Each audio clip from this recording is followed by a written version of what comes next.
କଥା କହିବି ହଁ ମୁଁ ଆପଣମାନଙ୍କୁ ବି ଗୋଟେ କଥା କହିବି ଆମେ ଆଜି ଦହିବରା ଦିବସରେ ଯେତେବେଳେ ଆମେ କ୍ରିକେଟ ଖେଳିକି ଆସିଲୁ ଦହିବରାଟା ଖାଇଲୁ ଦହିବରା ଖେଳିକି ଯୋଉ ମୁଁ ଆସିଲେ ଦହିବରାଟା ଖାଇଲେ ଦହିବରା ଖାଇଲା ପରେ କଣ କଲେ ହାତ ଧୋଇଲେ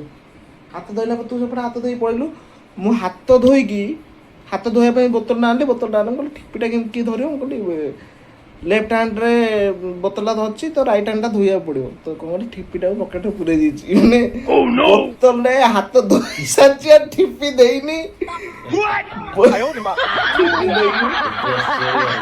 ମୁଁ ମୋର ମାନେ ମୁଁ ସେମିତି ମୋର ଆଉ ଖିଆଲ ନାହିଁ ଘରେ ଆସି ଦେଖିଲି ପକେଟର କ'ଣ ଖାଲା ଦେଖିଲା ଭାଇ ଠିପି ବାଲା ମାନେ ପାଣି ହାତ ଧୋଇଛି ସେ ଯିଏ ଦହିବରା ଯିଏ ଦଉଥିଲେ ସେ ଭାବିତେ ଠିପି କୁଆଡ଼େ ଗଲା ଦେଲା ଠିପି ମୋ ପାଖରେ ଠିପି ଲସ୍ ଆଉ ଗୋଟେ ବୋତଲ ନେଇକି ତାଙ୍କୁ ଦେଇଦବା ଗିଫ୍ଟ ଆଉ ଠିପି ରଖି ତାକୁ ଦିଆ ଆର ରବିବାର ଦିଆ ହବ ଗିଫ୍ଟ ଗୋଟେ ଠିପି ରଖିଛି ଠିପି ଦିଆ ହବ ଆଉ ଠିପି ଦେଇଦବା ତାକୁ ଠିପି ଦବା ନା ବୋତଲ ଦବା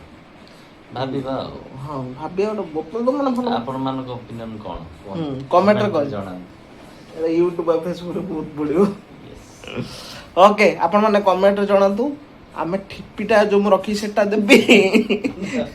ନା ବୋତଲଟା ଆମେ ଗୋଟେ କିଣିକି ଦେଇଦେବୁ ସେଇଟା କମେଣ୍ଟ କରନ୍ତୁ ଜଣାନ୍ତୁ ଆମକୁ ବାଏ ବାଏ